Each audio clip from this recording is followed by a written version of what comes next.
Well, erotic fan fiction. Yum. It's good to be here. I haven't experienced communal pornography since I was a child. And I'm reveling in the situation now. That sounds lurid, but it's not. A lot of people experience kind of communal pornography when they're young. And it's generally, I can only speak from a boy's point of view, when you find your first porno. I found my first porno in a bin. A lot of my friends and I used to skate around. I grew up in Torquay, and a lot of my friends and I used to skate around, and we used to have $2. $2 could buy you lunch. $1 for a hot dog, $1 for a little bottle of drink. And I threw my hot dog wrapper in the bin, and it landed perfectly on a brand new copy of Penthouse. Now this was just sitting on top of the rubbish. It had either been placed there, or a dad had seen his son with it and just taken it off, and in an example, boom, throwing it down. But I grabbed it, and I grabbed it like it was loot, and showed it to my friends, and we ran. We ran in a way you could only run when you're young. Like we'd just robbed a bank or something. We ran to the sand dunes, and we flicked through it. I would have been in about grade 5. We flicked through it, just agog. And we buried it in the sand dunes. And as we were walking back, we walked back to the milk bar, and none of us had any money, so we'd spent the $2. And we started to get the Lord of the... That's all right, man, that's cool. We started to get the rebel Lord of the Flies situation, where someone said, "You're going to tell somebody. No, you're going to tell somebody. I won't tell anyone." And so we decided to make a pact. And we went into the milk bar. Someone got a pen, piece of paper. Someone got a bottle of Coke from the bin. It was a great day for bins. Youth. And we all wrote our names on that bottle, on that piece of paper.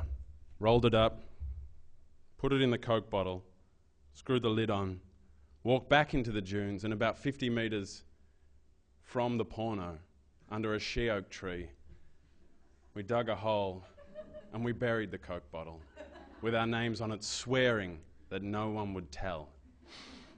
We scraped the sand over, and probably to that day, that's where it lies.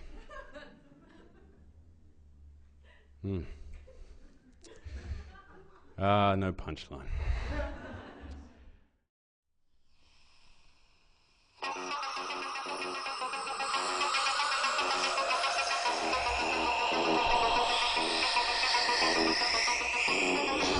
With a thunderous roundhouse punch, Michael Knight sent Colombian drug baron Carlos Rodriguez tumbling over the warehouse rails, his fall ironically broken by the boxes of cocaine he was preparing to sell.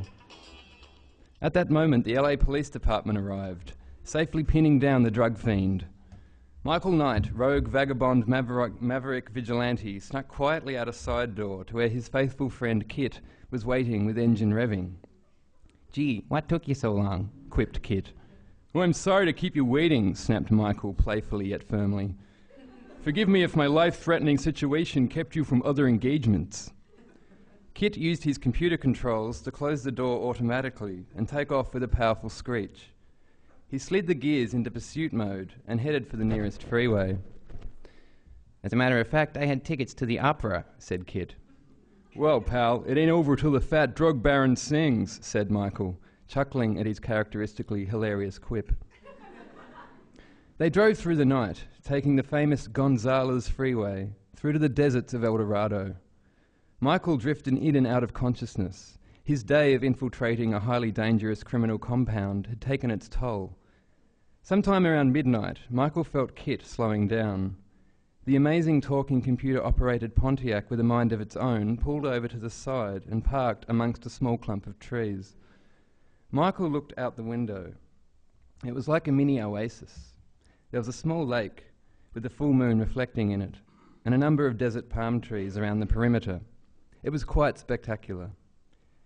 "Hey, buddy, what's up? Why are we stopped?" asked Michael, stretching his arms. Kit was unusually silent. Michael tapped the steering wheel. "Kit?" The car began to purr on a low rev. "I'm here, Michael. I'm right here."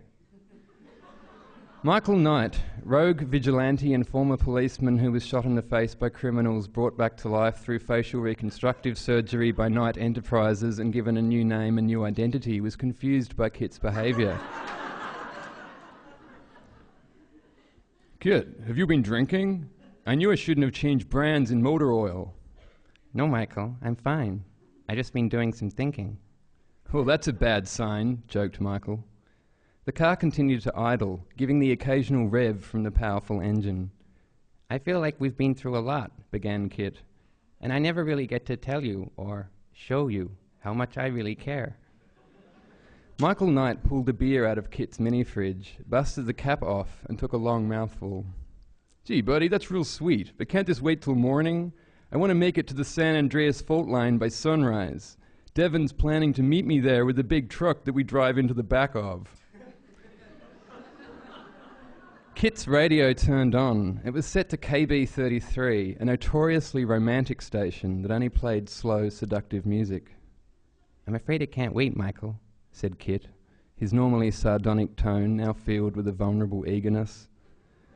Michael's car seat began to vibrate. Michael was not aware this was one of Kit's functions and checked the dashboard to make sure he hadn't pressed anything by mistake. "Hey, Kit, seriously, time out. What's going on? Are you malfunctioning? Have you overheated? Should I drive you to a garage?"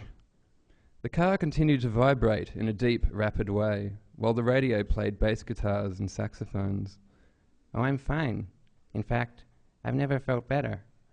"Does that feel nice, Michael?" said Kit softly. "Just lean back and relax. Enjoy me." Michael Knight took a deep breath and a huge drink on his beer. Oh, God.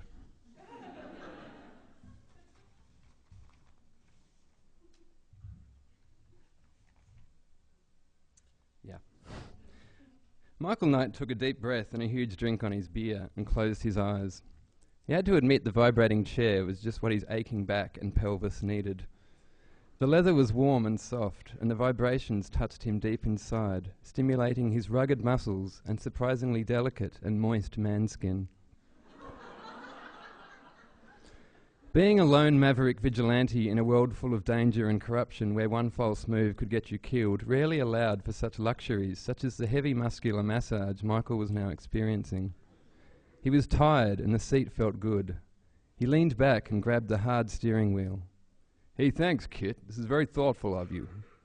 A pine smell wafted into the cockpit of the car. It was subtle yet potent. "Hey, what's that odor? Did someone set fire to a Christmas tree?" "That's just my smell, Michael. I'd been too shy to show you before." Michael Knight warily peeked one eye open. Kit's dashboard was behaving most unusually. The readouts of speeds and temperatures were replaced with exclamation and question marks, all flashing in prime colours like disco hieroglyphics. The smell of pine was everywhere now, intoxicating him with its earthy sweetness. The vibrations grew, and Michael sensed a familiar tickling feeling in his groin. He wriggled about on the chair.